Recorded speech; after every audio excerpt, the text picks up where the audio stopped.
기준금리는 0.25% 인하를 했습니다. 금은 꽤 많이 요동을 쳤는데 약간 매파 성향을 여전히 보여준 거죠. 주가는요, 금리 인하 환경에서 사상 최고가를 계속 달리고 있습니다.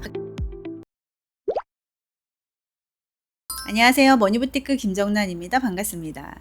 오늘 촬영일이 9월 18일 목요일인데요. 오늘 새벽에 FOMC 회의가 있었습니다. 어떻게 잠은 푹 주무셨나요? 저는 이제 오늘 새벽에 한 4-5번 정도 깨면서 잤던 것 같아요. 그만큼 오늘 새벽에 있었던 FOMC 회의가 조금 중요했기 때문에 잠을 설쳤는데요. 오늘은요, 이 FOMC 정리를 좀 해드리고 또 앞으로 우리가 주로 투자하는 채권금 주식은 어떤 방향으로 갈 것 같은지 제 의견을 말씀드려 보도록 하겠습니다. 그러면 구독, 좋아요 누르고 시작하겠습니다. 우리나라 시간으로 오늘 새벽 3시에 FOMC에서 기준금리 발표가 있었죠. 많은 투자자들이 예측한 것처럼 기준금리는 0.25% 인하를 했습니다. 기준금리 인하를 발표를 하고 파월 의장이 기자회견이 있었는데 그 사이에 한 30분 동안 시장은 이제 이렇게 큰 폭에서 왔다 갔다 했었습니다. 시장이 이렇게 크게 왔다 갔다 할 정도로 큰 빅 이벤트였다 보니까 저도 이제 덩달아서 잠을 못 잔 것 같아요. 발표되는 순간 금리하고 주가하고 이제 금은 꽤 많이 요동을 쳤는데 요동치고 나서 잠잠해진 다음에 움직임 추이를 보면 금리는 결국에는 이제 약간 오르는 것으로 마무리가 됐고요. 금은 또 이제 약간 떨어졌고 주식은 이렇게 오르면서 마무리가 됐습니다. 제가 지난 영상에서 국채 가격하고 금이 비슷한 방향으로 움직인다라고 말씀을 드렸잖아요. 여기 보시면 금리가 이제 오르면서 국채 가격은 떨어진 거고 금도 조금 떨어진 결과가 나왔습니다. 이렇게 국채 가격 하락, 금 하락, 금리 상승으로 시장이 반응한 이유는요. 파월 의장이 이제 금리는 내렸지만 경제가 나쁘지 않다라고 기자회견을 했기 때문이에요. 약간 매파 성향을 여전히 보여준 거죠. 그런데 생각만큼 금리가 그렇게 크게 올라준 건 아니거든요. 아직도 여전히 4.1% 아래에 있습니다. 자, 이 이유는요, 이제 매 분기 발표되는 SEP를 통해서 우리가 조금 들여다볼 수가 있어요. 지난 6월에 SEP가 발표가 됐고, 또 이번에 이제 9월이라서 SEP가 발표가 됐는데, 이 SEP를 보면은 연준에서 이제 바라보는 예측 기준금리를 우리가 조금 엿볼 수가 있고요. 또 이제 GDP라든지 실업률, 물가를 연준에서 어느 정도 예상치로 보고 있는지를 우리가 엿볼 수가 있는 거죠. 그런데 여기서 금리 인하에 조금 더 긍정적으로 영향을 미쳤던 게 바로 이제 연준의 기준금리 전망이 3.9에서 3.6으로 낮춰졌다라는 겁니다.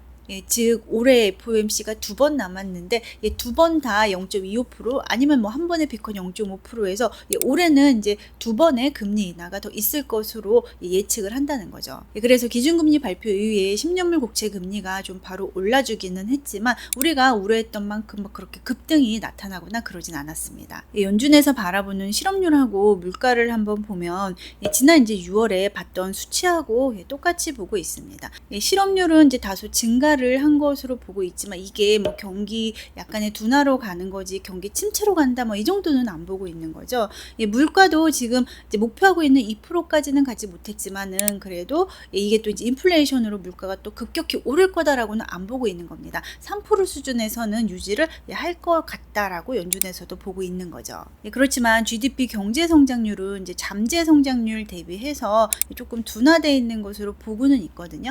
그래서 이제 이번에 금리 인하를 한 것이고 또 앞으로 올해 2번의 더 금리 인하를 보고 있는 거죠. 결론적으로 연준은요, 지금 이제 미국의 경제에 약간의 둔화의 그림자가 보이고 있다 이렇게 판단을 하고 있는 거고, 물가는 지금 목표하는 2%까지 가진 않았지만은 이제 관세는 일시적인 걸로 보고 물가가 여기 3%에서 조금 더 치솟거나 그렇진 않을 것으로 보고 있는 것으로 보여집니다. 지금 이제 올해 금리 인하가 3번 될 거다라는 것은 지금 현재 미국의 10년물 국채금리, 시장금리에는 모두 다 반영이 돼 있는 상황이에요. 자, 그러면 이제 우리가 투자하고 있는 이 미국의 장기국채 가격이 앞으로 어떻게 될지 더 오를 수 있을지가 우리한테는 또 관건이겠죠. 그래서 오늘 새벽에 있었던 FOMC의 결과를 토대로 장기국채와 금과 주식이 앞으로 어떻게 갈지 또 우리는 포지션을 어떻게 잡으면 좋을지 한번 전망을 해보도록 하겠습니다. 작년에는 이제 미국이 기준금리를 0.5% B컷 인하한 직후에 시장금리가 이렇게 반응을 해줬는데요. 자, 지금은 약간 오르긴 했지만 작년처럼 뾰족한 모습을 보이지는 않고 있어요. 자, 그러면 이제 여기서 금리가 더 떨어질 수 있느냐가 관건인데, 제가 조금 전에 말씀드린 것처럼 이미 올해 금리 인하를 3번 할 것은 시장금리에 지금 다 모두 반영이 돼 있는 상황이에요. 자, 여기 제가 그래프를 조금 다시 그렸는데, 여기 이제 파란색이 기준금리고, 여기 이제 회색으로 된 게 미국의 10년물 국채금리예요. 자, 지금 이제 금리를 올해 0.5% 더 떨어뜨린다고 하면 여기 빨간색 박스에 기준금리가 위치하게 되는 거고, 자, 이 빨간색 박스에 기준금리가 위치를 할 때 10년물 국채금리는 이제 지금 수준 정도가 적당한 금리다라고 볼 수가 있는 겁니다.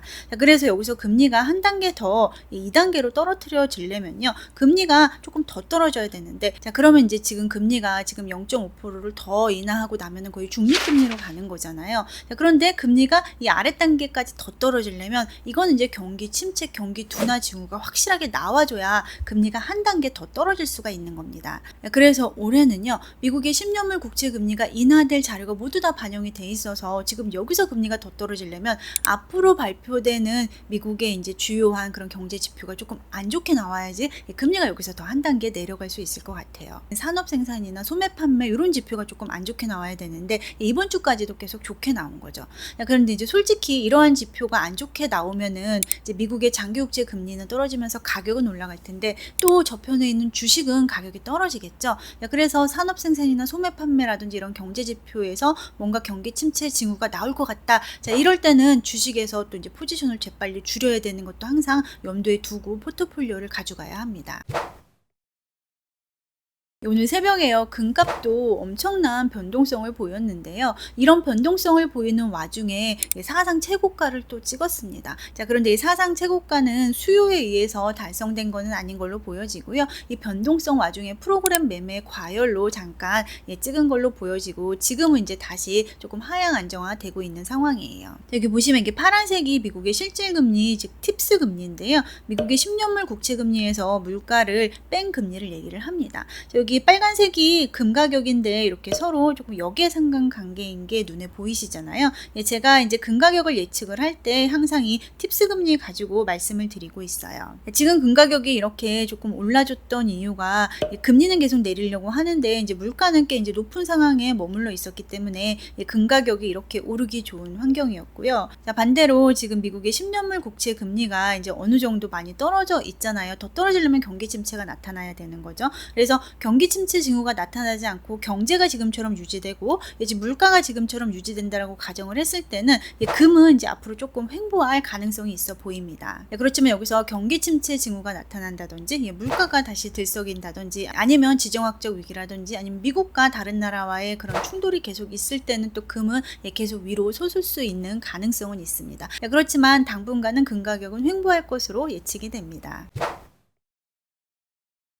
주가는요, 금리 인하 환경에서 사상 최고가를 계속 달리고 있습니다. 금리를 인하하는 환경인데 경제 지표가 나빠서 인하를 하는 게 아니다 보니까 지금 주가가 오르기에 너무 괜찮은 환경인 거죠. 그래서 지금 엄청나게 열심히 달리고 있는데 이제 거기에 이렇게 달러 인덱스까지 계속 하락해주고 있어서 기업이 이제 외국에서 수출하기에 더욱더 좋은 환경으로 되어가고 있는 상황입니다. 그래서 뭔가 경기 침체 징후가 딱 뜬다 그러면은 이제 주식은 굉장히 많이 하락을 할 건데 아직 없잖아요. 그렇다 보니까 계속 포트폴리오 포지션을 유지하시면 좋을 것 같은데, 자, 뭔가 침체 징후가 뜰 것 같다. 그럴 때는 이제 재빠르게 포지션을 조금 축소하시는 그런 생각을 가지고 투자를 하시면 좋을 것 같습니다. 그래서 오늘 말씀드린 내용을 좀 다시 한번 정리를 해드리면, 자, 9월 오늘 새벽에 있었던 FOMC에서 금리를 0.25% 인하를 했는데 S&P를 보고 이제 여러 환경을 봤을 때 올해 두 차례 0.5% 더 인하할 것으로 보여진다라고 말씀을 드렸습니다. 자, 그렇지만 지금 시장 금리죠. 미국의 10년물 국채 금리에는 이렇게 금리를 추가로 인하할 것이 다 반영이 돼 있다라고 말씀을 드렸습니다.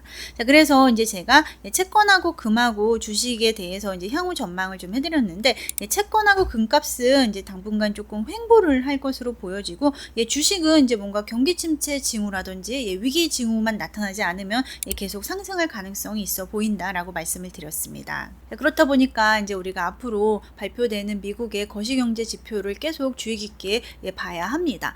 물가가 어떻게 변하는지, 아니면은 이제 고용이 어떻게 변하고 있는지, 아니면 경제 성장이 어떻게 변하고 있는지를 이제 우리가 주의 깊게 보면서 채권이 어떻게 되겠구나, 금이 어떻게 되겠구나, 주가가 어떻게 되겠구나를 예측을 할 수가 있을 겁니다. 오늘 제가 이제 이렇게 채권하고 금은 횡보를 하고 주식은 상승할 것 같다라고 말씀을 드렸지만, 이 금융시장이라는 게 굉장히 발빠르게 변합니다. 그래서 제가 이제 매주 이렇게 거시경제 관련해서 의견을 드리고 있는데, 아직 구독을 안 누르신 분들은 지금 바로 구독을 꼭 눌러주시고요. 또 제가 이제 멤버십도 운영하고 있는 거 아시죠? 월배당 부티크 플러스 멤버십을 통해서는 이제 매주 게시판을 통해서 거시경제 의견이 있으면 조금 발빠르게 드리고 있으니까는 멤버십에도 많은 관심 부탁드립니다. 그리고 월배당 부티크 멤버십에서도 월배당 ETF 관련된 정보를 제공을 해드리고 있으니까요. 많은 관심 부탁드립니다. 감사합니다.